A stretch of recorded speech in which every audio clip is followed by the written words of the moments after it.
Hello, students. This is going to be another week of vocabulary. This is the second week of vocabulary from quarter four. We have another 6 words today, and we will go ahead and get started.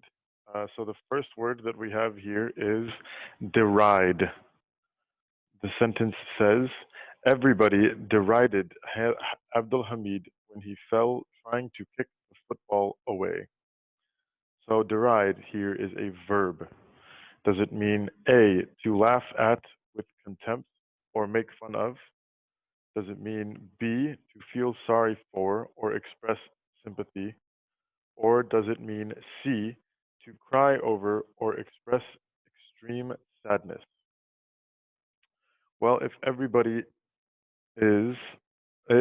somebody is going to try to kick a football and they fall, would you feel sorry for that person or express sympathy? Maybe, yes. You might, but would you cry over that person or express extreme sadness? Probably not.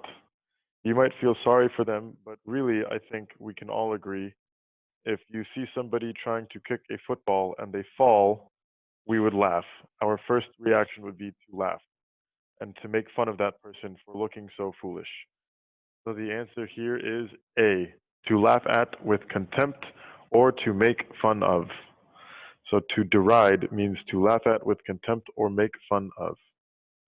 The next sentence here reads, very few dinosaurs were omnivorous. Some ate only plants, while others ate only meat. Very few ate both. So here, omnivorous is an adjective, tells how the dinosaurs were.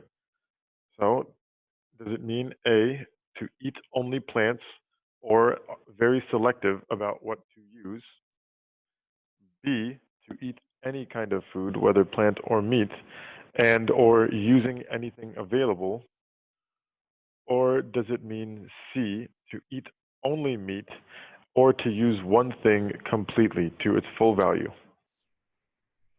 Well, if the sentence says that very few dinosaurs were omnivorous, and then at the end it says very few ate both plants and meat, then we can read the first one and say, okay, it does not mean to eat only plants because some ate only plants. It does not mean to eat only meat because only some dinosaurs ate only meat. Very few, you see very few twice, very few ate both. So omnivorous must mean to eat both plants and meat, or to eat any kind of food. It can also be used to mean use anything available. So the answer here is B, to eat any kind of food, plant or meat, and or to use anything available. The next sentence, the old king was parsimonious when giving out charity to the poor people. He gave them very little food and only a little bit of money. Parsimonious is an adjective. Does it mean A, modest and cooperative, very smart about how to spend resources? Does it mean B, very giving and charitable, willing to spend too much resources? Or does it mean C, stingy or very greedy and selfish, not willing to spend or use resources? Well, if we look at the sentence, the old king was parsimonious when giving out charity to the poor people. Okay, so what does that mean? He gave them very little food and only a little bit of money. Does that sound like somebody who is willing to spend too much or very giving and charitable, like B? No. Does it sound like somebody who is modest or cooperative or somebody that is smart about how to spend resources? Well, giving out very little food and very little money is not exactly smart because if you're not giving enough, then you could be doing more harm than good. So it must mean C, stingy or very greedy and selfish, or not willing to spend or use resources. So if you're trying to buy two different cell phones, and one of them is 1,600 Egyptian pounds and one of them is 5,000 Egyptian pounds, and you decide to go with the one that is 1,600 Egyptian pounds, then you are being parsimonious. You are not willing to spend or use the resources on the more expensive phone. The next sentence here, I don't know which is better, the new iPhone or the new Samsung phone. Ahmed asked himself. The situation was quite the quandary. Quandary is a noun. It is a situation or a state of being. Does it mean a state of confusion or uncertainty in what to do in a difficult situation? B, a state of clarity and certainty in what to do in a difficult situation? Or C, a state of confidence and eagerness in a difficult situation? Well, if we read the sentence, Ahmed does not know which is better, the iPhone or the Samsung. He cannot decide. He does not know. So is he clear and certain about what to do in this situation? No.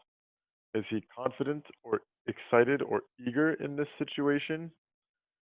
Maybe, but he might be eager, but he does not seem very confident. So it must mean a state of confusion or uncertainty in what to do in a difficult situation.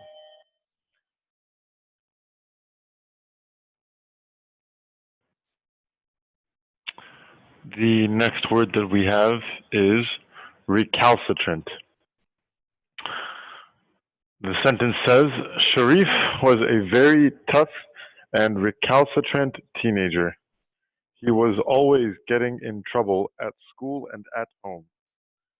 So recalcitrant can be used as both a noun or an adjective. It can be used to describe a person, and you can also rename a person as recalcitrant. So it can be a way that someone is, and somebody can be recalcitrant, the same way somebody can be like a doctor. So the definitions that we have here, a person with bad hair, this would be the noun version, or having a look of carelessness or messiness. B, a person with an uncooperative or not agreeable attitude, or having an uncooperative attitude toward discipline or authority. Or C, a person with a cooperative or agreeable attitude, also, or the adjective having a cooperative attitude toward discipline or authority. Well, if you read the sentence, Sharif was tough and he was always getting in trouble at school and at home. So is Sharif a person that has a look of carelessness or messiness? Does he look like he does not care or he is very messy? Who knows? We don't really know that from reading this sentence. He might, but that's recalcitrant does not tell you whether or not he has this look. So if he is always getting in trouble at school and at home, does he have an attitude that is cooperative toward discipline or authority? Does he listen or does he agree with discipline or authority? No, probably not. So he is not a cooperative or agreeable person. He must be B, a person with an uncooperative or not agreeable attitude. So having an uncooperative attitude toward discipline or authority. So somebody who does not agree with things, and somebody who is arguing, and somebody who has a problem with authority and a bad attitude is a recalcitrant person. And the last word we have here is stultify. The sentence says, people with mental problems such as depression or anxiety are often prescribed medication to stultify their negative thoughts and emotions. Stultify is a verb. Does it mean A, to increase or raise someone's mental state or to give them motivation? Does it mean B, to make someone believe they have superpowers? Or does it mean C, to decrease or have an impairing effect on something? Well, if somebody has problems with depression or anxiety, do you think that your goal is to try to increase or raise that mental state of depression or anxiety or to give them motivation? Maybe, but not quite. Usually, if somebody is sad or anxious, you want to try to calm them down. You don't want to try to raise that mental state. It is not to give somebody, to make someone believe they have superpowers. There's really nothing about superpowers in this sentence. So it must mean C, to decrease or have an impairing effect on something, to bring something down, to make it weaker, to impair it, to decrease it, to lower it. So stultify means C, to decrease or have an impairing effect on something.